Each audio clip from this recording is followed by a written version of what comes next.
Subscribe करें और bell दबाएं ताकि कोई खबर रह न जाए।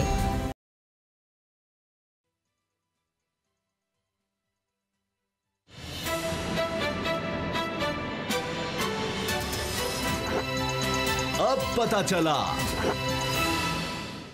बिस्मिल्लाहिर्रहमानिर्रहीम, अस्सलाम वालेकुम। मैं हूं मोहम्मद उसामा गाजी और आप देख रहे हैं अब पता चला। बहरान पर बहरान, क्या करे नया पाकिस्तान। गंदम बहरान फिर सर उठा रहा है। सिंध में गंदम की कीमत बढ़ती चली जा रही है। खैबर पख्तूनख्वा में सप्लाई बंद है। पंजाब से गंदम सप्लाई नहीं हो रही। अभी कुछ ही लम्हे पहले ये खबर आई है, महकमा खुराक पंजाब ने कहा है जी कि चूंकि गंदम की खरीदारी जारी थी पंजाब में, इसलिए पाबंदी लगाई थी, अब हमने पाबंदी खत्म कर दी है। पूरे मुल्क में इस तरह से बहरान की कैफियत है। पेट्रोल का बहरान अभी तक जारी है। सिक्योरिटी जो मुसाफिती कमीशन है उसने कहा है हम भी इस पर कार्रवाई कर रहे हैं, नोटिस भेजे गए हैं, लेकिन अभी तक कुछ नहीं हुआ। पेट्रोल पंप सील करने की कार्रवाइयां भी हुई हैं, लेकिन कुछ नहीं हुआ। शोर शराबा हो रहा है। गिरफ्तारियों का, मुकदमात का फिर दौर शुरू हो चुका है। अगर ऐवान में देखें तो शोर है स्टील मिल्स की निजकारी का कि अब इस्तीफा देना चाहिए असद उमर को, और उनके बयान सारे मीडिया पर चलाए जा रहे हैं कि हम जब आएंगे तो ये कर देंगे, हम जब आएंगे तो स्टील मिल्स चलेगी, ऐसे कारोबार फले फूलेगा। क्या होना था, स्टील मिल्स ही बंद की जा रही है। दूसरी तरफ मियां नवाज शरीफ साहब के वारंट गिरफ्तारी जारी किए गए हैं तोशाखाना केस में। इसके अलावा शहबाज शरीफ साहब को, हमजा शहबाज साहब को बुला लिया गया है रमज़ान शुगर मिल केस में फर्द जुर्म आयद करने के लिए, लेकिन जवाब भी आ रहे हैं। शहबाज शरीफ साहब ने केस किया हुआ है वज़ीर आज़म इमरान खान साहब पर, हद तक इज्जत का, अरबों रुपए का उन्होंने दावा किया हुआ है, और उसमें भी अब जवाब तलब कर लिया गया है वज़ीर आज़म से। इन सब पर हम बात करेंगे। मेरे साथ हैं असद खरल साहब, बाबर डोगर साहब। खरल साहब, ये क्या आपकी नज़र में सियासत हो रही है? हमने आज बहुत जल्दी बात करी क्योंकि मौजू बड़े हैं। ये जो स्टील मिल का मामला है, इस पर आज जो कुछ अपोजिशन ने कहा है कि जी कहाँ गए वो लोग जो बड़ी बड़के लगाया करते थे कि हम ये कर देंगे, आज दें असद उमर इस्तीफा। मुस्लिम लीग नून के रहनुमा मुशाहिदुल्लाह खान साहब ने, सेनेटर हैं, उन्होंने कहा है। जमात इस्लामी के सिराजुल हक साहब वो भी बोले हैं इस बारे में। तो आपके ख्याल से होना क्या चाहिए? मैं चंद चीज़ें अर्ज कर दूं। हमाद अजहर साहब ने जो बातें कही हैं, विफाकी वजीर हैं, उन्होंने कहा जी 211 अरब रुपए, 211 अरब का कर्ज है स्टील मिल पर, 176 अरब का नुकसान है, 2008-9 के दरमियान मुनाफे से खसारे में गई है, जो कल असद खरल साहब आपने भी बात कही थी। 2015 में स्टील मिल्स को बंद कर दिया गया, ये अब नून लीग का दौर आ जाता है। 5.5 साल में मुलाजमीन को सिर्फ तनख्वाहों की मत में सुन लें 35 अरब रुपए की तनख्वाहें दी गई हैं। खरल साहब, क्या हाल था? ये सियासत हो रही है, क्या हो रहा है? देखिए, आप अभी आपने खुद बताया और मैंने कल ये बात की जो आज असम्बली के अंदर इंकशाफ भी किया वफाकी वजीर हमाद अदर साहब ने, कि 2008 तक ये मिल जो है वो प्रॉफिट में थी। 2008 से 13 में हुकूमत किसकी थी? पीपल्स पार्टी की जी। 2008 तक हुकूमत पीपल्स पार्टी या नून लीग की नहीं थी। उस वक्त तक तो ये मिल प्रॉफिट में थी। 8 से 13 तक जब हुकूमत आई है पीपल्स पार्टी साहब की एक ज़रदारी सब पे भारी, मरकज़ में भी और सूबे में भी, तो ये मिल खसारे में जाना शुरू हो। उसके बाद आगे 13 से 18 तक नून लीग की जो बड़े तजर्बाकार सीनियर जो अभी बैशिंग कर रहे हैं उनकी हुकूमत थी, ये मिल और खसारे में चली गई। 2015 में इवन के ये बंद कर दी गई। तो सूरत हाल ये है। मैं अभी कुछ देर पहले, चंद मिनट पहले, ममरेज खान साहब जो बड़े बेचारे दुखी दिल से, दर्द दिल रखते हैं, टॉक शोज पे भी बड़ा आके, अच्छा, अभी उनसे बात हो रही थी। उन्होंने कहा कि मैं असद उमर साहब, उन्हें बकायदा दावा भी किया, चैलेंज भी किया उनका, मैं एक प्लान मेरे पास है रिवाइवल का भी और खसारे से निकालने का भी, प्रॉफिट में लाने का भी। वो कहते हैं मैं प्लान लेके लिए फिर रहा हूं, मैं उनकी जो बात है मैं सामने रख रहा हूं। और मैं, अगर ये असद उमर साहब, हफीज शेख साहब के पास को टाइम हो, अब्दुर्रज़ाक दाऊद साहब के पास को टाइम हो, हमाद अजहर साहब के पास को टाइम हो, या वर्दी प्राइम मिनिस्टर ऑफ पाकिस्तान जो है इमरान खान साहब के पास को टाइम, उनको सुनना चाहिए। तो ममरेज खान साहब कहते हैं कि अभी फौरी तौर पर मेरे पास जो प्लान है 100 अरब प्रॉफिट में ले जाऊंगा, जो तमाम टैक्सेस है वो भी अदा कर देंगे, 150 अरब रेवेन्यू, 150 अरब बिहार को रेवेन्यू देंगे। अच्छा, कोई गवर्नमेंट से सब्सिडी नहीं ले रहे, अच्छा, कोई आपको पैकेज बेल आउट नहीं ले रहे, सिर्फ अच्छा, वो कहते हैं जो प्लान मैं दे रहा हूं, क्योंकि उसमें किकबैक कमीशन जो है वो उसमें शामिल नहीं होगा, उसके अंदर कोई नायल चेयरमैन काम होता है नहीं लगाया जाएगा। वो उन्हें प्लान बना के कागज के टुकड़े हैं, उसको पढ़ ले। वो कहते हैं अगर मेरा प्लान गलत हो तो मैं कुछ तरह कहता मेरी सारी जायदाद सारी कह दिया जी कर्जों की रिस्ट्रक्चरिंग और उसके बाद फिर हम प्राइवेटाइजेशन करेंगे, जबकि एक वेल्थ बॉडी बनाने का कहा था कि जितने भी खसारे वाले हैं वो उसमें जाएंगे और वहां से हम पता नहीं क्या कर देंगे। आपको पता है उसामा साहब, स्टील मिल की जो प्रॉपर्टी है ना, उसकी जमीन जो अरबों रुपए की 211 कर्ज हो गया ना, वो आप पहले वो उतारे तो फिर कोई आप 1% अगर जमीन बेचे ना आज जरूर करें, सारा निकल जाता है मुकदमे। मैं ये कहना चाहता हूँ कि जितने आपने नाम लिए ना इमरान खान साहब की जो मशीर हैं, रज़ाक दाऊद साहब, नदीम बाबर साहब, उसके बाद अब्दुल हफीज शेख साहब, हमाद अजहर साहब, ये सारे बहुत बड़े कारोबारी लोग हैं। इनका आज तक अपना ज़ाती कारोबारी यूनिट कभी कोई नुकसान में नहीं गया। और मैं एक और सवाल पूछना चाहता हूँ हमाद अजहर साहब से भी और रज़ाक दाऊद साहब से भी, ये तो इस चीज़ की सब्सिडी कह रहे हैं कि हमने स्टील मिल को इतनी सब्सिडी दी, पिछले 2 साल में सिर्फ ये इतना बता दें कि इन्होंने कोरोना की आड़ में बड़े कारोबारियों को कितनी सब्सिडी दी, इन्होंने IPPs को कितनी सब्सिडी दी, इन्होंने एक्सपोर्ट के नाम पर, एक्सपोर्ट के नाम सबसे बड़ा है खाता, एक्सपोर्ट के नाम पर कितने ये सारे प्राइवेट लोगों को सब्सिडी दी गई है। ये गिनाए ना कि ये तो गिना रहे को दिया जा रहा है 200 अरब रुपया। उसामा साहब, कोरोना की आड़ में इससे भी ज्यादा पैसा दिया गया सब्सिडी के चक्कर में, और सारे बड़े कारोबारी लोगों को दिया गया। दिल की आड़ में सारे लोगों की बात कर लो, सारे लोगों की बात करें, ये सारे जो लोग हैं इनके अपने जाती कारोबार जब ये हुकूमत में होते हैं 2 से ज़रब देके वो इतनी तेजी से तरक्की कर रहे होते हैं। ये स्टील मिल इनसे नहीं चलाई जा सकती, इम्पॉसिबल। वो अपने कारोबार चलाएंगे, स्टील मिल के ऊपर तो उनकी नजरें हैं, उसकी जमीन पे नजरें हैं। वो पहले क्यों नहीं चला सके? बाबर साहब ये चोर है, ये चोरी कर रहे हैं, दोनों कर रहे हैं, ये जानबूझ के चला रहे हैं। मुझे पीपल्स पार्टी क्यों नहीं चला सकी? पीपल्स पार्टी इसलिए नहीं चला, प्राइवेटाइज करना चाह रहे थे, प्राइवेटाइज करना चाह रही थी, पार्टी भी प्राइवेटाइज करना चाह रही थी, इसलिए तो उसको बंद किया गया। ये मियां शरीफ फैमिली जो है, इनके अपने कारोबार तो आप देखें, सीढ़ियां लग रही हैं, कारोबार ऐसे तरक्की कर रहे हैं। ओमनी ग्रुप जो था वो चंद करोड़ से स्टार्ट हुआ और आज खरबों रुपए के बिजनेस कर रहा है। ये सारी प्राइवेट है, ये तो अरबों रुपए का बिजनेस कर रही हैं। रज़ाक दाऊद साहब की अपनी कंपनियां अरबों रुपए का बिजनेस कर रही हैं। मुझे कोई एक ऐसा कारोबारी बंदा बताए जो हुकूमत में और उसकी कंपनियां खसारे में जा रही हैं, सिर्फ खसारे में जा रहे होते हैं। तो इस तरह के यूनिट और उसके शेयर वो खसारे में जा नहीं रहे होते, उनको खसारे में ले जाने के लिए डडोरा पीटा जाता है। ये भी तो हो सकता है कि स्टील मिल बैठेगी तो हमारी मिलें चलेंगी। मुझे तो वो वक्त याद आ रहा है कि मियां नवाज शरीफ साहब के लिए उनका जहाज आता था तो टैक्स पहले लगा होता था स्टील पर कि जी आप इंपोर्ट करेंगे, जारी हो जाता था। हाँ जी, और जब जैसे ही जहाज से माल उतरा है फौरन टैक्स दोबारा लगा दिया गया, ताकि हेल्थी कंपटीशन होगा तो और को फले फूले ना। जहाज आते थे स्टील। मैंने तो आपको एक सवाल पूछा, मैंने कहा जी स्टील मिल खसारे में जा रही है, सब्सिडी जा रही है, ये वैलिड पॉइंट आपका, मैं मानता हूं। ये बताएं ना, ये इतना बता दें कि इन्होंने पिछले 2 साल में प्राइवेट कारोबारी लोगों को, बड़े कारोबारी लोगों को कितनी सब्सिडी दी? बिल्कुल देना चाहिए। अगर इससे कम हो तो मुझे पकड़ लीजिएगा। नहीं कौन बता रहे हैं? जो दे रहे हैं, खबरें बहुत ज्यादा हैं, जो दे रहे हैं, देने वाले ले रहे हैं, वो वही ले रहे हैं। चोर डाकू से आप ये कहेंगे कि आप बताएं कहां से आपने माल लूटा और वो जरा बरामद करा दे रखा कहां? लूटे माल की सुनने तो ऐसे ही मिसाल हो, तोशाखाना केस, गाड़ियां चोर डाकू, छोटी सी बात, मिसाल इनकी छोटी सी कि चोर डाकू से आप ये एक्सपेक्ट करेंगे कि जहां जहां आपने डाके मारे, चोरियां की हैं, वो माल जहां पे आप रखा है जरा जाके वो बरामद करा दे और वो कहे हाँ जी ये मैंने डाके मारे थे, ये मैंने चोरियां की थी और ये माल पड़ा हो जाके बरामद कर लो। सर इतने बेवकूफ साधे नहीं है वो। तोशाखाना केस सर, कर्नल साहब इस पर आपसे बेहतर क्या आपको जानेगा कि गाड़ियां जो हैं, सरकारी गाड़ियां, वो औने पौने पैसे चंद देकर, वो भी जाली अकाउंट से जरदारी साहब ने भी रख ली और नवाज शरीफ साहब को भी तोहफे में दे दी। उस पे अब आ गया वो जो बेचारा, हाँ जी, वो तोशाखाना। अच्छा, अब उस पे वहां गार्ड है जी उनका, ये जाती उमरा में अब्दुल मजीद ने, उसने समन वसूल करने से इनकार कर दिया है। यानी आप वकील के साथ भी नहीं पेश होना चाहते, मियां नवाज शरीफ साहब बताना भी नहीं चाहते कि जनाब ये गाड़ी मैंने, आप इसको कहते हैं रिट ऑफ द गवर्नमेंट है। डॉक्टर साहब आप जो कल बात कर रहे थे, आप शहबाज भी तो फिर लीडर ऑफ द अपोजिशन है कौमी असेंबली में, साबिक सीएम है, जाओ जलाल है उनका, उनके गार्ड का जाओ जलाल देखें। आज तमाचा मारा उसने रियासत पाकिस्तान के मुंह पे, उन इदारों के मुंह पे, क्या करेंगे? नहीं सर, रियासत को, रियासत और रियासती इदारे हैं, क्या है? नहीं गार्ड की गार्ड है, गार्ड है, कोई गिरफ्तार कर लेते हैं, क्या? मैं नहीं समन वसूल क्यों करता, वसूल नहीं करता? पकड़ ले, क्या करें? इसका मतलब है कानून नहीं है यहाँ पे, बनाना रिपब्लिक है। मतलब ये इसका मतलब मुलजम को आपने जब तक वो वसूल नहीं करेगा, सर इसका वारंट मतलब गिरफ्तारी तो जारी कर दी है। ये ड्रामा टोपी बंद करें। ये साहब के नहीं, नाम पे किसकी टोपी ड्रामा किसकी बंद वारंट करें। गिरफ्तारी जारी की? नवाज शरीफ को जाके वहां पे मियां देखा साहब क्या है हुआ वहां है? पर। सर लंदन में तो ये गार्ड का क्या तलक है उससे? ना नोमन तेल होगा, ना राधा नाचेगी, ना मियां साहब पाकिस्तान उसके आएंगे, बाद उनकी ना कुर्की का आ उनकी जाए। गिरफ्तारी होगी। ठीक है, नहीं आते तो कुर्की की तरफ किसके जाना नाम चाहिए। पे है? उनकी नवाज शरीफ जायदाद साहब नाम नाम बताइए। बताइए। किस वो तो चीज़ की शमीम कुर्की? साहब उनकी सर वो वालदा 40 मोहतरमा लाख के तो नाम। मानते हैं ना कि मेरा कौन? 40 लाख रुपए का है जाती उमरा में मेरा कौन? शेयर। मियां नवाज शरीफ साहब वो कहते हैं मेरे तो कहाँ से टोटल ढूंढेंगे 40 रुपए। लाख को? 40 अरब में ये 40 करोड़ में 40 लाख का शेयर कहाँ से निकालेंगे? वहां पर 40 लाख से ज्यादा शेयर है कि जो लोग वो सर वो मेरी सर, बात चलें, जब सुने। वापस आएंगे वहां तो से फैसला एक तो रुपया नहीं निकल सकता।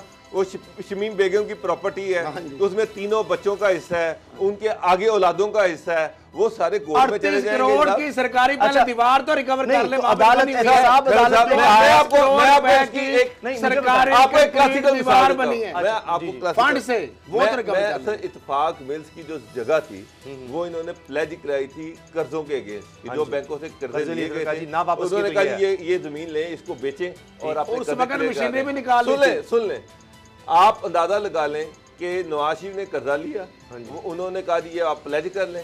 शहबाज शरीफ और हमजा अब्बास जो थे वो कोर्ट में चले गए जी इसमें हमारा हिस्सा है, नवाज शरीफ कैसे इसको प्लेज करवा सकता है, इसकी ये तो नीलामी हो ही नहीं सकती। तो वो जमीन नीलाम नहीं हुई, स्टे हो गया, कर्ज लेकर जमीन खा नीलाम लिए, नहीं अच्छा, हो सकती। और वो कर्ज भी कितना ज्यादा लिया होगा, जमीन भी। सुन ले, वो रुकी रही कई अशरों तक रुकी रही।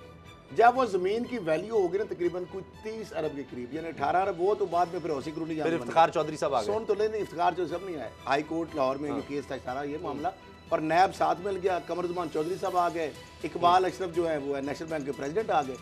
शहबाज शरीफ को जो खत लिखते थे कि जनाब वर्दी, और दूसरा खत भी लिखा दिसंबर में इलेक्शन 14 की बात है, 14 के अंदर जाके मामला सेटल कैसे हो रहा है? जब वो जमीन होगी उसकी वैल्यू 18 अरब, जब वो प्लेज कराई है और क्या बैंक को ले ले, उस वक्त सरकारी मशीनें भी निकाल ली और 4 अरब से ज्यादा कर्जा था, और वो 4 अरब 40 अरब हो चुका होगा। उस वक्त तो 4 अरब 40 अरब होना चाहिए था, इनका 4 अरब भी रहेगा, इनका 4 अरब, वो आम उस बंदे 4 का। अरब से अब उन्होंने आप वो कमाया। प्रॉपर्टी कहता है मेरा वो इंटरेस्ट प्रॉपर्टी मेरा बैंक इंटरेस्ट में ही मेरा तो इंटरेस्ट होता। ही आ एक जाए। छोटी सी बात सुन ले, प्रॉपर्टी जो है वो तो होगी 18 अरब की, ये बकायदा हाई कोर्ट में ऑब्जर्वेशन भी एक जज साहब, जस्टिस साहब, मतलब ऑनरेबल जस्टिस ने दी कि बैंक को कहा कि भाई अगर आपकी उस वक्त लाइबिलिटी ज्यादा थी इनके ऊपर, इन्होंने एसेट निकाल लिए मशीनरी वगैरह चोरी करके, ये थोड़ी थी। अब ये आपकी किस्मत है कि आज वो 18 या 20 अरब की प्रॉपर्टी होगी, तो आप सिर्फ 4 अरब रुपए में क्यों ये नीलाम कर रहे हैं? उनका जी हमें 4 अरब भी काफी है, उनका हमें 18 अरब में एक टाइकॉन जो है 18 अरब रुपया उसने दिया। रहमत एक बीच में ग्रुप फैसलाबाद की कंपनी आई, वहां पे बड़े बड़े bypass, underpass, overhead bridge, LDA, उसको एक हाउसिंग सोसाइटी के तौर पे डेवलप कर दिया। खोल ले, खड़ी होगी डन डील क्या हुई? उनका 4 अरब ये भी हम आपका देते हैं। मियां साहब कहा कि छोड़े 4 अरब है ना, 4 अरब बैंक ने कहा हमें 4 ही काफी है, हाईकोर्ट के ऑब्जर्वेशन के बाद 4 अरब दे दिया, 30 अरब के अंदर डील डन हुई। 18 अरब की वैल्यू थी इसकी, लोहा वहां पे ग्रिड स्टेशन डेडिकेटेड है, डेडिकेटेड ग्रिड स्टेशन भी दे दिया, सड़कें सरकारी रिसोर्सेज इस्तेमाल करके बना दी, फ्लाई ओवर, अंडरहेड, ओवरहेड ब्रिज बना दी। उसके बाद ओवरऑल उसकी प्लॉटिंग कर दी गई और 30 अरब का खांचा 4 अरब दे के 26 अरब की दिहाड़ी भी लगा ली। ये 26 अरब बैंक को मिलना चाहिए। आप सर मैं पहले वो करता था, मुझे गरीब किसान याद आ रहा है। यहाँ लाहौर के अंदर हुआ क्या वारदात कैसे करते थे ब्रिज, तोशा का नाम छोटा सी बात है, इसके साथ जोड़ ले, सर खबरें ये रह तो गई छोटा सा काम है। ये करते थे, ये 4-5 लोग थे, आरसीमा, फवाद हसन फवाद, शहबाज शरीफ, हमजा शहबाज, ख्वाजा बरादरान, मलक बराद जो साहब जो सारे इर्जे क्या करते थे, चीफ इंजीनियर जो इसरार सही, ये बनाते थे कच्चे नक्शे कि यहाँ पे ये सड़क गुजरेगी, ये गुजरेगी, ओवरहेड अंडरपास, ये जमीनें खरीदते थे अपने फ्रंटमैनों के नाम पे। डॉक्टर साहब पर जाना है, लेकिन उससे फ्रंटमैनों के नाम पे जमीनें खरीदते थे, जब खरीद लेते थे, जो जमीन नहीं देता सड़क मुड़ जाती थी, उसके बाद डील डन होती थी एकदम। वो इनको तो पता था, कमर्शियल अनाउंस होता था सुबह। आज अदालतों के समन जारी हो रहे हैं, खरबों रुपए। अच्छा, एहतसाब अदालत ने इसमें तो कहा है कि जी आइंदा समात पे नवाज शरीफ, आसिफ जरदारी, यूसुफ गिलानी, नमर मजीद और अब्दुल गनी मजीद आइंदा समात पर हर सूरत इनको पेश किया जाए। अब 11 जून को समात होनी है तोशाखाना की। एक और मामला है तक इज्जत का, उसमें अब वज़ीर आज़म को नोटिस चला गया है, शहबाज शरीफ साहब के खिलाफ उन्होंने उन पर इल्ज़ाम लगाया था, तो ये उसका मामला है। उसमें वो कह रहे हैं जी बाबर रहमान तो आ ही नहीं सकते, अब वो मुशीर बन गए हैं, वो नहीं पेश हो सकते। एक और मामला है रमज़ान शुगर मिल का, शहबाज शरीफ और हमजा शहबाज साहब को 11 जून को तलब कर लिया गया है। बाबर साहब, इन खबरों पर आपका तबसरा मुझे चाहिए विद इन 1 मिनट। सर देखिए, जहाँ तक इमरान खान साहब को जो शिबाजी साहब ने लीगल नोटिस भेजा था, वो मेरा ख्याल है मुल्तान मेट्रो के हवाले से भेजा था, जिसमें इमरान खान साहब ने एक प्रेस कॉन्फ्रेंस की थी कि चाइना की कि किस तरह से शिबाजी ने अपने फ्रंट मैन के नाम पर के ज़रिए से यहाँ से अरबों रुपया निकलवाया और चाइना उसको वहाँ पर भिजवा दिया वो पैसा सारा। उस पर ये लीगल नोटिस भेजा था और मेरे से उसकी ये प्रोसीडिंग चल रही है। और देखें अच्छा, ये तो अभी हमारे साथ ख्वाजा आसिफ साहब हैं, मुस्लिम लीग नून के सीनियर रहनुमा, उनसे हम बात करते हैं। ख्वाजा साहब, ये बताइए कि आपने भी हुकूमत देखी है, सारे मामला की, इस हुकूमत के बाद 2 साल हो गए, कोई नई नहीं है, ये आटा बहरान, पेट्रोल का बहरान, ये क्यों कंट्रोल नहीं हो पा रहा इनसे? बेसिकली ये लोग सारे के सारे इनकॉम्पिटेंट है, करप्ट तो हैं ही हैं, लेकिन उनके साथ इनकॉम्पिटेंट भी है। बाद लोग करप्ट होते हैं, कॉम्पिटेंट होते हैं। ये सोने पे सुहागा ये है कि ये करप्ट भी हैं और साथ इनकॉम्पिटेंट है। आपने देखा होगा बड़े बड़े करप्ट लोग जो है ना, बड़ा बड़ा वो कारीगर होते हैं। ये उस हर काम जो इन्होंने किया है, उल्टा काम किया है इन्होंने। और जो आप पिछले 2 साल में हम दूसरी क्राइसिस में चले जाते हैं, तीसरी क्राइसिस, चौथी क्राइसिस, 5, आप देखते जाएं क्राइसिस की एक लंबी लाइन जो है पिछले 2 साल में लगी हुई है। ये स्वाय इसके डिफ्लेक्ट करने के लिए या लोगों की अटेंशन जो है वो हटाने के लिए इन क्राइसिस से कभी नैब को अपोजिशन के पीछे लगा देते हैं, कभी कुछ कर देते हैं, कभी कुछ कर देते हैं। अब मैं आपको एक छोटी सी मिसाल देता हूँ कि मियाँ नवाज शरीफ साहब की बीमारी के मुतल्लिक और मियाँ शहबाज शरीफ की बीमारी के मुतल्लिक जो है जिस किस्म की ज़बान इन्होंने इस्तेमाल का, बात चले गए इलाज करवाने या चेकअप करवाने, उसके मुतल्लिक तो कोई नहीं बोल रहा। तो ये लोग जो हैं ये बिल्कुल ये बदकिस्मती है हमारी आवाम की, हमारे मुल्क की, कि इस किस्म के हुक्मरान हमें मिल के हुए हैं, ये तबाही की तरफ ले जा रहे हैं। कोरोना क्राइसिस जो है कंप्लीटली आउट ऑफ कंट्रोल हो चुकी हुई है।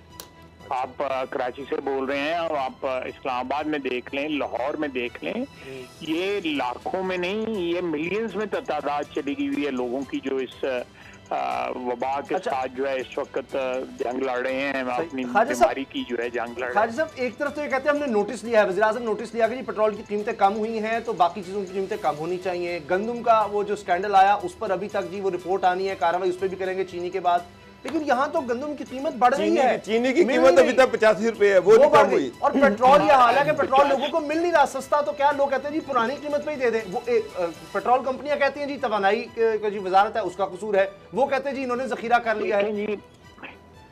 देखें, ये इनके वोटर, इनके कफील और इनके जो भी खैर खा या बई खा हैं जिन्होंने बड़े चाह के साथ जो है, बड़े शौक के साथ, बड़े क्या कहते हैं नाजों के साथ इनको लेके आए थे इक़्तिदार के अंदर, बताएं वो आवाम को कि भाई ये बंदा जो हमारी पेशकश है, ये जो है आप ओवरसीज पाकिस्तानियों को देख लें, यहाँ देख लें, नौजवान हमारी नस्लें इनको वोट दिए हैं जो डांस करते थे यहाँ पे धरने में, उनसे पूछें, आप मीडिया पूछें उनसे कि भाई ये क्या पेशकश है ये तुमने की हुई है। देखें, आप नई पेशकश है कि जी 15 रुपए लोग 1 किलो टिड्डी मारो।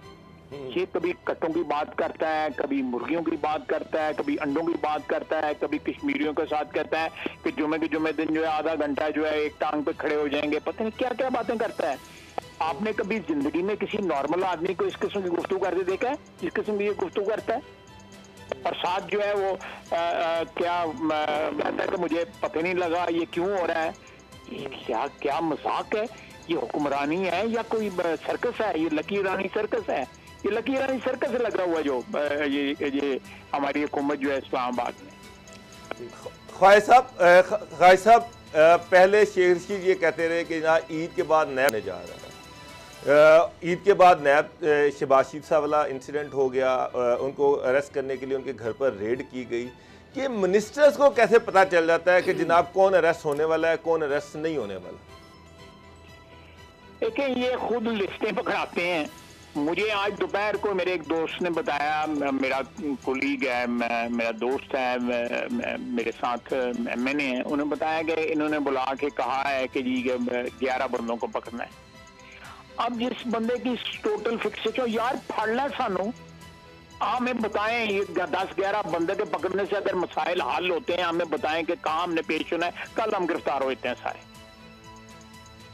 ये मुल्क को भी डिलीवर भी तो करे ना, को डिलीवर भी तो करे। मुझे बताएं इन लोगों के खिलाफ केसेस बने हैं पिछले 2 साल के अंदर, जो है उन केसेस का क्या रिजल्ट निकला जी। अच्छा खालिद साहब, रेफरेंस जो है सदारती रेफरेंस जो आया है उसका आप जो देख लें कि आप क्या बन रहा है।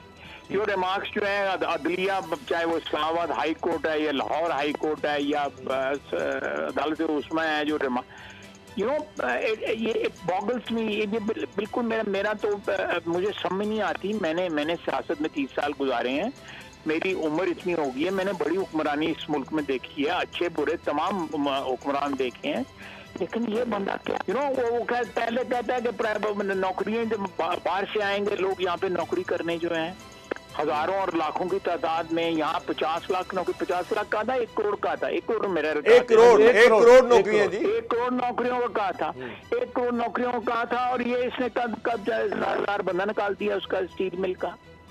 यानी प्राइवेटाइजेशन जब हम कर रहे थे उस वक्त गलत थी, उस वक्त गालियां देता था, ये कंटेनर पे चढ़ के नाचता था और गालियां देता था, और पटका जो गले में डाला होता था और बिल जलाता था।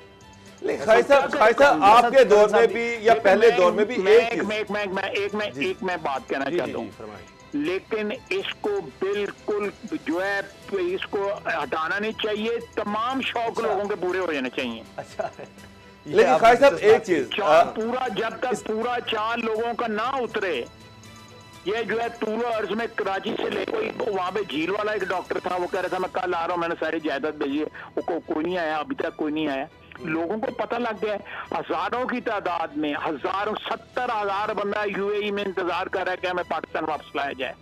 70,000 पार्किंग लॉट में सोए हुए हैं लोग, वहाँ पे कौंसलेट के और एम्बेसी की पार्किंग लॉट में दिन दिहाड़े वहाँ पे इस वक्त 50-52 के करीब सुबह के वक्त टेम्परेचर होता है। क्या पाकिस्तानी खालिद साहब एक सवाल ये है, आपका दौर भी, फिर पार्टी का दौर भी और पीटीआई का दौर भी, जब गवर्नमेंट्स आती हैं उससे पहले आप ये कहते हैं कि खसारे में जाने वाले अदारों का खसारा हम ख़त्म करेंगे, उनको सेल्फ सफिशिएंट बनाएंगे, लेकिन आने के बाद उसकी प्राइवेटाइजेशन करनी शुरू कर दी जाती है। ये क्यों है? क्या जो मिनिस्टर, जो बड़े लोग हैं, जो रज़ाक दाऊद साहब, वो तो उनके अपने बिजनेस तो चल रहे हैं, सरकार में आने पर ये अदारे क्यों नहीं चल पाते? मैं आपको एक बात बताऊं, ये जो है अगर गवर्नमेंट में रख के अदारे जो है चलाए जा सकते हैं ना, तो फिर जो है ये इससे बड़ी बेवकूफ़ी और इससे बड़ी जो है हमाकत ही कोई नहीं है।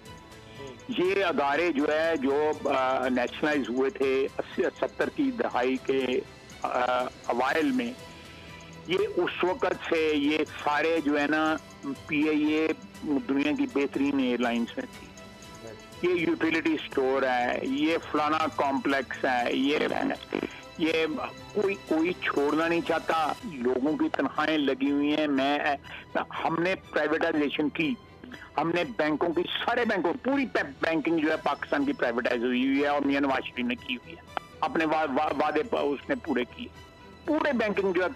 और कोई आप एक भी बैंकर आपने देखा है जो जुलूस निकालता हो या सड़क पे इतना अच्छा उनको जो है ना, हमने घी कॉर्पोरेशन को में से प्राइवेटाइजेशन की, हमने शुगर मिल जो स्टेट ओन थी उनको प्राइवेटाइज किया, हमने प्राइवेटाइजेशन सक्सेसफुल, पीपल्स पार्टी ने भी प्राइवेटाइजेशन जो है उन्होंने स्टार्ट की, जो है बहुत बड़ा अदारा है, ठीक चल रहा है ना इस वक्त, ठीक चल रहा है। एक बैरूनी कंपनी आके माल कमा रही है, पाकिस्तान का भी कमाई हो रही है, उनकी भी कमाई हो रही है। अच्छा, अब लेकिन लोग पीएमएलएन तो अपोज कर रही है उसकी प्राइवेटाइजेशन को, अब गवर्नमेंट करना चाह रही है लेकिन पीएमएलएन उसको अपोज कर रही है, स्टील मिल की प्राइवेटाइजेशन बिल्कुल अपोज नहीं कर रहे हैं। मेरी कल स्टेटमेंट है, मैंने टीवी के एक प्रोग्राम पे कहा है, हमने कहा जी हम बिल्कुल 100% प्राइवेटाइजेशन के हक में, बात है, तो लेकिन मैं प्राइवेटाइजेशन का चेयरमैन रहा हूँ कमीशन का। हाउ कैन मैं तो कंसेप्चुअली इस चीज में बिलीव करता हूँ। मियां नवाज शरीफ कंसेप्चुअली इस चीज में बिलीव करता है प्राइवेट। लेकिन बात असल में ये है कि जब हम प्राइवेटाइजेशन करने जा रहे थे पीए ये कंटेनर पे चढ़ गए। हमने स्टील मिल की तो ये पटका डाल के वहां पे पहुंच गया कि मैं प्राइवेटाइजेशन नहीं होने दूंगा, मैं इसको बिकने नहीं दूंगा, मैं हुकूमत में इसको चलाऊंगा। ये नहीं चल सकती हुकूमत में चल। मैं आपको कहता हूँ कि नहीं चल सकती। तरह आप बंद कर दें, गोल्डन हैंडशेक दें उनको इतने पैसे दें कि एम्प्लॉइज जो है कोई ऐसा कारोबार कर सकें। 23 लाख से 70 लाख कह रहे हैं। अच्छा ख्वाजा साहब, मैंने आपसे जहांगीर तरीन साहब को सवाल करना है। उन्होंने तो ट्वीट पर कहा है जी मैं तो साल में 2 दफा आता हूँ चेकअप के लिए, मैं आऊंगा वापस। उस पर मैं सवाल कर, लेकिन खरल साहब का असद खरल साहब का सवाल है। अच्छा ख्वाजा साहब, मैं एक काबिल तहसीन आपका इकदाम है, उस पर आपको अप्रिशिएट करना चाहता हूँ। IPPs के हवाले से जब आप मिनिस्टर वाटर एंड पावर थे नून लीग के दौर में, तो आपने SCCP को चेयरमैन को एक लेटर लिखा था कि जनाब जो IPPs की चोरियां हो रही हैं, ये जो ज़्यादा जिस तरह ये घपले कर रहे हैं, आप इनकी जो इंस्पेक्शन है वो करें। और वो आपका लेटर भी मेरे पास मौजूद है। और उसके बाद जो चेयरमैन SCCP ने आपको जवाब दिया, यानी आप चाह रहे थे कि इनकी चोरियों को पकड़ा जाए, इनको गिरफ्त किया जाए, उसने रिफ्यूज़ किया, डिफाइंस की। आज वो IPPs के अंदर सारी चीज़ें प्रूव भी हो गई हैं। ये अब अप्रूव आप तो हो गई, आपने उस वक्त ये एक्शन लिया, क्या इनके खिलाफ कभी एक्शन हो सकेगा, इस माफिया के खिलाफ? देखें ये हमारे जो देखें हम जब भी IPPs की बात करती हैं तो हमारे सामने जो है PPA आ जाते हैं। जो पावर परचेज एग्रीमेंट जो हुए 2002 में, 1994 में, जो मेजर हमारा जो IPPs का जो थ्रस्ट जो था वो जो ऑयल बेस्ड IPPs आए थे वो इन दो। उसके बाद हमारे वक्त में जो IPPs आए हैं उनमें सोलर भी है, उसमें विंड भी है। ऑयल बेस्ड जो है हमारे वक्त में जो है ना बहुत कम लगे। ये कोल के 2 हैं, एक इधर साहिवाल में, एक पोर्ट कासिम में लगा है। इसके अलावा हाइडल भी लगे हैं। ये एक कॉन्टिन्यूटी है। लेकिन रेगुलेटर जो है जब किसी को सही तरह रेगुलेट नहीं करेगा तो जो आप बात कर रहे हैं फिर वो बात होती है कि आप रेगुलेटर एक अंपायर है किसी भी इंडस्ट्री के, चाहे वो स्टेट बैंक है, चाहे वो SCCP है, या कंपटीशन कमीशन है, या नेपरा है, या कांगड़ा है, ये सारे अंपायर्स हैं। जब तक अपना फर्ज अदा नहीं करेंगे, मेरा वो जो था ना जिसको आप रेफर कर, आपने जहांगीर तरीन साहब की बात की थी, उस बारे में मैं पूछना चाह रहा हूँ। वो तो कह रहे हैं जी मैं वापस आऊंगा, मैं साल में 2 दफा चेकअप के लिए आता हूँ। यहाँ बात हो रही है कि वो तो भाग गए हैं, इसका मतलब है? देखिए मैं बिल्कुल वापस आए। उनके खिलाफ जो है ये चीनी और अभी कोई जो है उसका, तो अगर फर्ज करें इन्होंने जिन्होंने उनका माल खाया हुआ है या जिनके हाथों से वो खाते रहे हैं, वो अगर ये नहीं उनके खिलाफ एक्शन लेगा तो कोई ना कोई तो वक्त आ जाएगा, पकड़ा जाएगा। कोई ऐसी बात नहीं है। इस मुल्क में कई लोगों को इस किस्म का फ्री लाइसेंस मिला हुआ है कि आप जो मर्जी करते रहें और आपको कोई पकड़ दकड़ नहीं है। आपको लगता है कार्रवाई होगी, जहांगीर तरीन को पकड़ा जाएगा? देखिए मैंने जो एक मेरी उम्र जो है वो मैं उस हिस्से में हूँ कि मैंने मुकाफात अमल जो है वो अपनी ज़ात के लिए भी और दूसरों के लिए भी होती देखी है। अगर देखी नहीं है तो महसूस जरूर की है। इसलिए मेरा ईमान है कि कोई भी आउटस्टैंडिंग एंट्री जो है फितरत के निज़ाम में नहीं रहती है। अल्लाह ताला से बड़ा कोई इक्वलाइजर नहीं है। कोई बंदा ये सोचे कि मैंने को माल किस तरह किया है, किस पे जुल्म किया है, किस पे ज्यादती की है और वो he'll go scot free, it doesn't happen like that। Khwaja Sahab, अभी चंद दिन पहले लाहौर में एक तमाशा लगा। सारे लाहौर की पुलिस को शहबाज शरीफ को अरेस्ट करने पे लगा दिया गया। मुझे सिर्फ इतना बता दें कि गवर्नमेंट इस मौका पर शहबाज शरीफ साहब को गिरफ्तार करके निकालना क्या चाहती है, क्या साबित करना चाहती है? मैं तो खुद ये सवाल पूछता हूँ और मैं PTI के जो मेरे कोलीग्स हैं नेशनल से उनसे सवाल पूछता हूँ, वो भी उनके पास भी कोई जवाब नहीं है। वो बंदा इस तरह अंधा हुआ है कि मैं पता नहीं, वो समझता है कि यही हल है, तरियाक है, मेरी तमाम प्रॉब्लम्स का मेरी हल हो जाएंगी। मैं तो आपको अर्ज कर रहा हूँ कि एक लिस्ट पब्लिश कर दे कि भाई ये बंदे चाहिए मुझे और ये लोग जो है अरेस्ट हो जाएंगे तो पाकिस्तान की तमाम प्रॉब्लम्स हल हो जाएंगी। मेरे तमाम तार वादे पूरे हम पेश हो जाएंगे। मैं आपको वादा करता हूँ, मैं बाकी साथी मेरे जो है ना वो भी आएंगे और मैं भी आऊंगा इंशाल्लाह ताला। लेकिन आप पंजाब गवर्नमेंट की परफॉर्मेंस भी तो देखें ना कि 100 बंदा पुलिस वाला उनके घर के बाहर लगाया हुआ है, लेकिन उसके बावजूद वो अरेस्ट तो कर ही नहीं सके। पंजाब गवर्नमेंट की परफॉर्मेंस ये है कि जी वो 15 मई को जो रिपोर्ट दी है उनको चीफ मिनिस्टर साहब को, उसमें वो कह रहे हैं कि 6,70,000 जो है ना वो बंदे जो है इन्फेक्ट हो गए हुए हैं। उस वक्त 6% कन्वर्जन रेट था टेस्टिंग का, आज 20% कन्वर्जन रेट है। आप हिसाब लगा 4 से जरा दे ना 6,70,000 को कितने निकलते हैं, तकरीबन 3 मिलियन बन जाता है। That is the number which you have now. मेरे स्टाफ में जो मेरे साथ दिन रात मेरे पार्ट ऑफ माय फैमिली में 4 लोगों को कोरोना हुआ है। अल्लाह रहम करे, अल्लाह रहम करे। खालिद साहब, आपने भी कहा कि इनको टाइम पूरा करने देना चाहिए। ये बाबर डोगर साहब भी ये खबर ब्रेक कर चुके हैं कि इनके मिनिस्टर को ये कहा गया है कि 2023 में हमने इलेक्शन इसी बात पे लड़ना है कि एहतसाब के नारे पर, और कि जी ये पुराने दौर में जो कुछ हुआ वो उन्होंने कर गए। तो आप कह रहे हैं कि आप इसका मतलब बजट भी पास होने देंगे और कोई एजुटेशन नहीं, ये पूरा टाइम नहीं करेगा। मैं खाजा साहब जो आपने नालियों की वजह से हुकूमत खुद ही गिरेगी सूबाई या मरकजी, उसके ऊपर इसलिए वो कह रहे हैं कि इनको टाइम पूरा करने दे ताकि पूरी तरह मैंने कहा इनको हमें ये जिम्मेदारी नहीं। मेरी बात सुने, अगर हम इनको गिराएंगे ये जिम्मेदारी डाल देगा, बाहर कंटेनर पे चढ़ जाएगा, फिर इसको चढ़ाने वाला कोई आ जाएगा तो कंटेनर पे तू चढ़ जा, तो ये जिम्मेदारी है। मैं तो बड़ा कमाल है, मैंने तो अंडों को भी, चूचों को भी, कट्टों को भी, टिड्डी दल को भी, सबको जो है भी सारे मौजे मैंने किए थे, मुझे इन्होंने हुकूमत नहीं करने दी। तो ये ज्यादा टाइम नहीं लगेगा। मैं आप वो करें, लेकिन let him fall on his own. ये इसको अगर ये बिल्कुल अपने बोझ से, ये वो पहलवान है, ये अपने बोझ से गिरेगा ये, और ज्यादा देर नहीं लगेगी। आप लंबी बात कर रहे हैं, बहुत लंबी बात कर रहे हैं, ये भी लंबा काम नहीं है। आप खालिद साहब, पीटीआई के वुज़रा खास तौर पे शेख रशीद ये तासुर देते कि पीएमएल-एन के अंदर भी रिफ्ट है, आपकी और शायद खाकान अब्बासी साहब की रिफ्ट नहीं है। कोई रिफ्ट नहीं है। आप शेख रशीद साहब को क्या क्रेडिबिलिटी देते हैं? कभी वो कहते हैं मैं जिसने एटम बम पर चलना था मैं भाग गया था, कभी कहते हैं कि डेटा सिर्फ नवाज शरीफ ने मेरे साथ शेयर किया हुआ था। वो तो आपने इस उम्र के अंदर सारी अपनी जो छोटी मोटी दुकानदारी थी वो भी क्रेडिबिलिटी बर्बाद कर दी है उसने, एक पॉलिटिकल वर्कर की हैसियत से। लेकिन 28 मई की तकरीब को आप नहीं थे तो वो तो किसी आप तो खुद उनको याद नहीं है कि उन्होंने कितनी पार्टियां बदली। मैं नॉर्मली जो नहीं उनको उनकी डेफिनेशन देता, लेकिन मैं मुझे कितनी पार्टियां बदली मुझे नहीं पता। मैं मेरी दूसरी नस्ल है मुस्लिम लीग के साथ, मुझे 30 साल हो गए नवाज शरीफ के साथ। मैं रात इस इत्मीनान के साथ सोता हूँ कि मैं कम अज कम 100 मेरे में ऐब है, लेकिन मेरे में वफादारी है। अच्छा, ये आपने कहा कि ये आपको नहीं लगता कि वक्त पूरा होगा, 2023 तक नहीं हुकूमत चलेगी, तो कब तक आपको अंदाजा, क्योंकि इतना वक्त आपने गुजारा है? नहीं, मैं नजूमी तो नहीं हूँ ना, ना मेरे पास कोई तोता है जो फॉल निकाले, लेकिन देखिए मैं एज ए पॉलिटिकल वर्कर ये हालात जो है ये सस्टेन नहीं किए जा सकते। ये इन हालात को ज्यादा देर चलाया नहीं जा सकता इनको। आप दुआ करें ये एक कोरोना की क्राइसिस से हम निकल आए।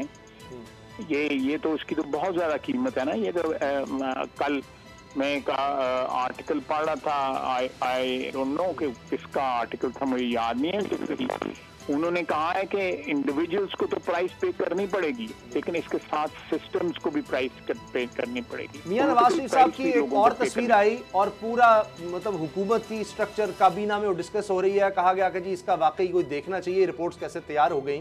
ऐसा क्यों होता है? मियां साहब की कोई बाहर तस्वीर आ जाती है या कहते हैं जी हमें रिपोर्ट नहीं देते, ये सब क्यों? मियां साहब अपने उनके जो है ना ग्रैंड चिल्ड्रन थे उनके साथ जी। मेरा हाल है वो तीनों जो है ना बच्चियां जो साथ बैठी उनकी ग्रैंड डॉटर्स थी।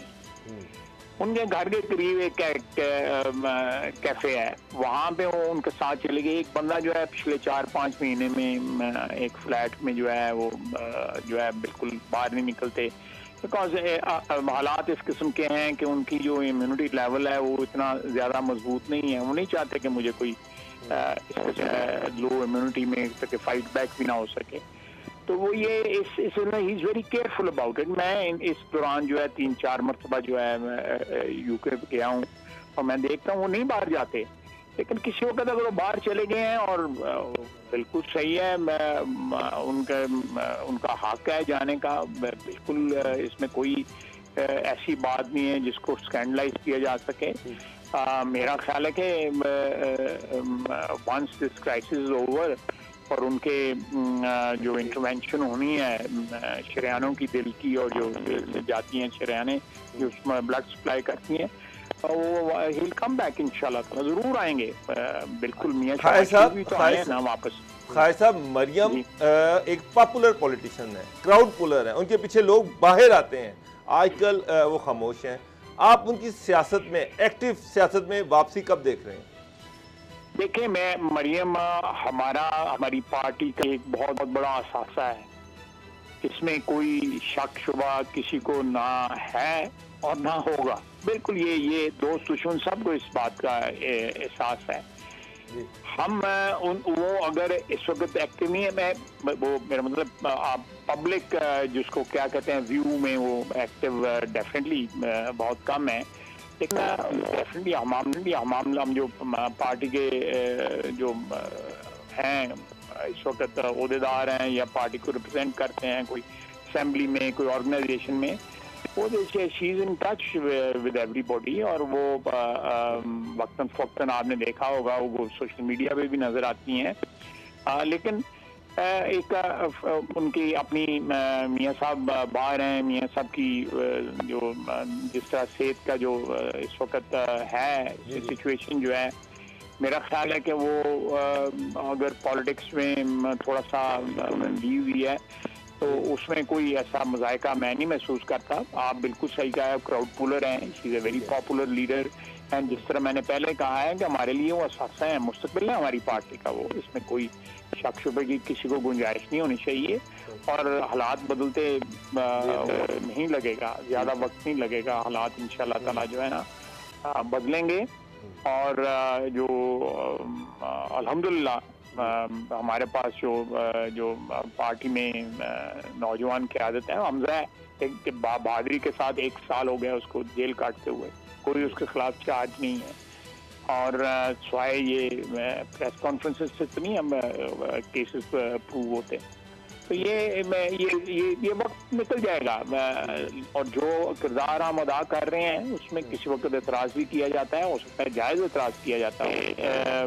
हमारी एक्टिविटी जो है परहैप्स एक्सपेक्टेशंस के मुताबिक नहीं है, लेकिन हम सियासत जो है उसको समझते हैं, हमने उम्र गुजारी है सियासत में, अल्लाह का फजल है, ठीक जा रहा है, मामला ठीक ठाक जा रहे हैं। मैं फिर कहूँगा कि ये बंदा जो है जिस उस पे बैठा हुआ है उसके टहनी के ऊपर, ये खुद उसको काट रहा है। बहुत बहुत शुक्रिया ख्वाजा आसिफ साहब, सीनियर रहनुमा मुस्लिम लीग नून, साबिक वफाकी वज़ीर, आपने हमें वक्त दिया। इंशाल्लाह आइंदा भी आपसे बात होती रहेगी। ब्रेक का वक्त हो रहा है, कहीं मत जाइएगा, ब्रेक के बाद मिलते हैं।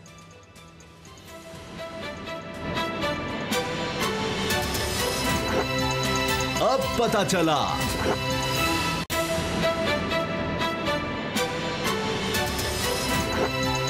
अब पता चला। कोरोना के केसेस में मुसलसल इजाफा हो रहा है, सूरत हाल दिन ब दिन कशीदा होती चली जा रही है। यानी हर दिन ऐसे लग रहा है कि पिछला रिकॉर्ड टूट रहा है। ये बहुत ही तशवीशनाक है, क्योंकि समझ नहीं आ रही कि ये सिलसिला कहाँ जाकर रुकेगा। यानी अब तो 5000 तक चली गई है तादाद रोज़ाना की बुनियाद पर जो मरीज सामने आ रहे हैं। खदशा ये है कि जो एस्टीमेट है, जो अब हुकूमत ने मना कर दिया है कि जनाब किसी तरह के भी एस्टीमेट्स नहीं है सामने आने चाहिए, तो उसमें तो और तादाद, जिस तरह हाल ही में जो महकमे सेहत है, सिर्फ लाहौर की तादाद तकरीबन 7.25 लाख बताई गई, और वो भी कई हफ्तों पहले की बात है कि इतने मरीज हो सकते हैं। अब हुकूमत ने कह दिया कि SOPs पर अमल दरामद करवाना ये अवाम का काम है, और जो मार्केट्स हैं वो बंद कर देंगे अगर उस पर अमल दरामद ना हुआ। हमें ज्वाइन किया अतीक मीर साहब ने और नईम मीर साहब ने, दोनों ताजिर रहनुमा हैं। नईम मीर साहब ये बताएं कि क्यों आप लोगों ने अमल नहीं किया SOPs पर? ये क्या कितना को बड़ा मसला था कि आप कहते हैं कि जनाब जो जिसने मास्क नहीं पहना दुकान में ना आए या कारोबार के लिए ना आए, और फिर ये मार्केट्स को दोबारा बंद करना पड़ रहा है। नहीं, ऐसा नहीं होता कि आप 60 दिनों के बाद दुकानें खोलें और वो भी आप लिमिटेड टाइम और लिमिटेड अयाम के लिए दुकानें खोलें और ईद की ख़रीदारी का रश हो और जो ताजर और जो दुकानदार हों वो बेचारे फाका कशी का शिकार हुए हों और वो ये कह दें लोगों को कि जी कि आपने मास्क नहीं पहना, दुकानों से बाहर निकल जाएं, तो ये बड़ा मुश्किल अमल होता है। इतना आसान नहीं, कहना आसान है, करना बड़ा मुश्किल होता है। लेकिन बहरहाल इसको होना चाहिए था क्योंकि ये एक आलमी वबा थी और इन SOPs पर अमल दरामद करना जो है वो हर कौम के फ़र्द का जो है वो ज़िम्मा था, उसकी ज़िम्मेदारी थी। लेकिन अफसोसनाक बात यह है उसामा, आप तो ताजरों को, ताजर तो बड़े बेचारे आपके सामने ना ये जो हैं ये बड़े कमज़ोर शिकार हैं। आप आज कौमी असम्बली का इजलास देखें, उसमें क्या हुआ है आपने गौर किया है? स्पीकर कौमी असम्बली जो खुद कोरोना ज़दा हो गए थे, अल्लाह ताला ने उनको सेहत और तंदुरुस्ती दी है, वो अरकान असम्बली जो हुकूमती अरकान असम्बली थे उनको बार बार रिक्वेस्ट कर रहे थे कि भाई सोशल डिस्टेंसिंग रखें, आपस में बातें ना करें। और आखिर वो इतने तंग पड़ गए स्पीकर कौमी असम्बली के, उन्होंने ये कहा कि अगर आपने SOPs पर अमल दरामद ना किया कोरोना के तो मैं इजलास को ख़त्म कर दूंगा। उन्होंने इजलास को ख़त्म करने की आज धमकी दी और वो अपनी बीमारी के वास्ते देते रहे अरकान असम्बली को, लेकिन अरकान असम्बली बाज नहीं आए। देखें उसामा, मसला ये है कि ये हमारा जो सबसे बड़ा नुमाइंदगी का ऐवान है वो हमें मैसेज क्या दे रहा है? असल प्रॉब्लम ही यहाँ से शुरू हुआ है। ताजरों का बेचारों का तो कोई कसूर नहीं, ताजर तो आम आवाम है। अब जो हमारे अवामी नुमाइंदे हैं, जो हमारे हुक्मरान हैं, जो हमारी अशराफिया है, जो हमारी अपना अहले इक़्तिदार की एलीट है, वो हमें मैसेज क्या देती है? Confuse message. अवाम तक कोई सॉलिड और कंक्रीट मैसेज जो है वो सियासी क़यादत की तरफ से गया ही नहीं और अवाम ने इसको सीरियस लिया ही नहीं। जब अवाम ने सीरियस नहीं लिया तो आज आप उसका अंजाम देख रहे हैं क्या हो रहा है। बीमारी फैल रही है, तेज़ी से फैल रही है और आज भी जो है वो उन SOPs पर अमल दरामद करने के लिए वो सिर्फ और सिर्फ ये आपके मीडिया के कैमरों के सहारे, टिकर्स के सहारे और ब्रेकिंग न्यूज के सहारों पर वो चल रहे हैं। कोई कंक्रीट किस्म की। अच्छा, अतीक मीर साहब भी हमारे साथ है कराची से। अतीक मीर साहब, ये बात ठीक है, नईम साहब की बात बिल्कुल सही है। अभी तो तस्वीर भी सब देख रहे हैं कि इमरान खान साहब के अलावा सारों ने मास्क पहने हुए, उन्होंने क्यों नहीं पहना वज़ीर आज़म ने, वो अलग बात है। लेकिन इसका मतलब ये भी तो नहीं है कि हम कहें कि चूंकि वो नहीं कर रहे तो हमने नहीं करना। नईम मीर साहब की सब बातें दुरुस्त, लेकिन कहा यह जा रहा है कि ईद पर अगर लॉकडाउन रहता तो आज ये रोजाना 5000 केसेस ना आ रहे होते, आज ये सूरत हाल ना होती कि हॉस्पिटल्स में वेंटिलेटर्स नहीं मिल रहे, जगह नहीं है, मरीजों की तादाद इतनी बढ़ गई है, हलाकतें बढ़ गई हैं और समझ नहीं आ रही कि पीक कब। हम ये तो बात ही नहीं कर रहे खात्मा, हम तो कह रहे हैं पीक कहां जाकर होगी, कि मैक्सिमम केसेस कहां होंगे कि उसके बाद नीचे आना शुरू हो।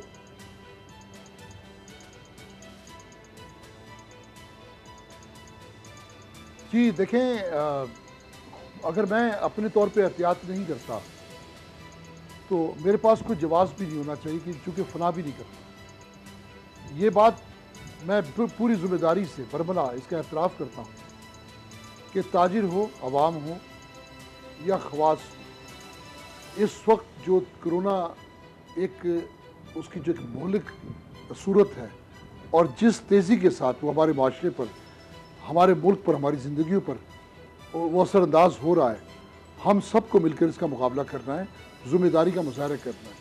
बदकिस्मती है उसामा कि हम एक ऐसे कल्चर से वाबस्ता हैं जिसमें एहसास ज़िम्मेदारी नहीं है, जिसमें अपने आप को बचाने के लिए जवाज़ उज़्र तो है, उज़्र तो हम पेश करते हैं, लेकिन हम गलती का एतराफ़ नहीं करते।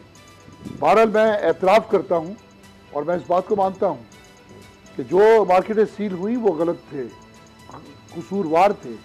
और जब सुप्रीम कोर्ट ऑफ पाकिस्तान ने ये फैसला दिया, ये पाबंदी लगाई कि कोई किसी मार्केट को कोई मजिस्ट्रेट सील नहीं कर पाएगा, मैंने उस वक्त भी कहा कि ये कुशादा दिली है सुप्रीम कोर्ट की ताजरों के लिए। लेकिन फिर भी मैं ये कहता हूँ कि इसका हरगिज़ नाजायज़ फ़ायदा ना उठाया जाए।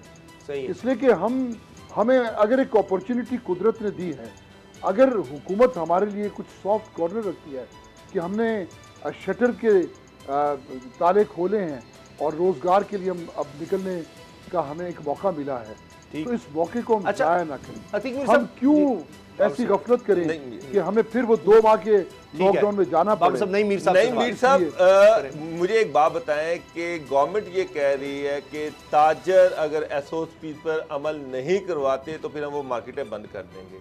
अब सारी जिम्मेदारी है ताजरों की कि वो SOPs पर अमल करवाएं, तो क्यों नहीं आप ये रिस्पॉन्सिबिलिटी ले लेते कि ठीक है जो भी आए खरीदारी करने आए उसको SOPs उसको पूरे करने चाहिए। जिस तरह से लाहौर में कोरोना बढ़ रहा है, फैल रहा है, तो उसमें तो हर एक की जिम्मेदारी है, उतनी जिम्मेदारी ताजरों की भी है जितनी गवर्नमेंट की है। मीर साहब जी नहीं मीर साहब जी, आप बजा फरमा रहे हैं और बिल्कुल हम ये ठीक बात कर रहे हैं मीर साहब। आप देखें, इसमें सजा सबके लिए होनी चाहिए।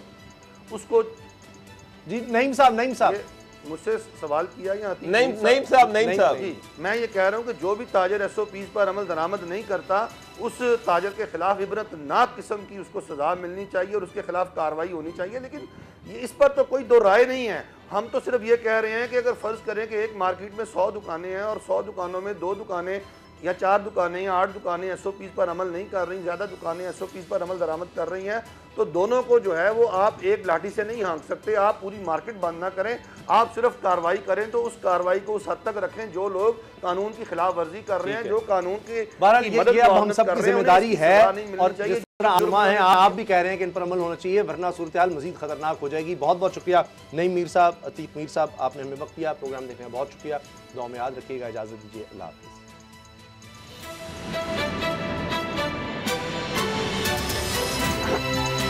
अब पता चला।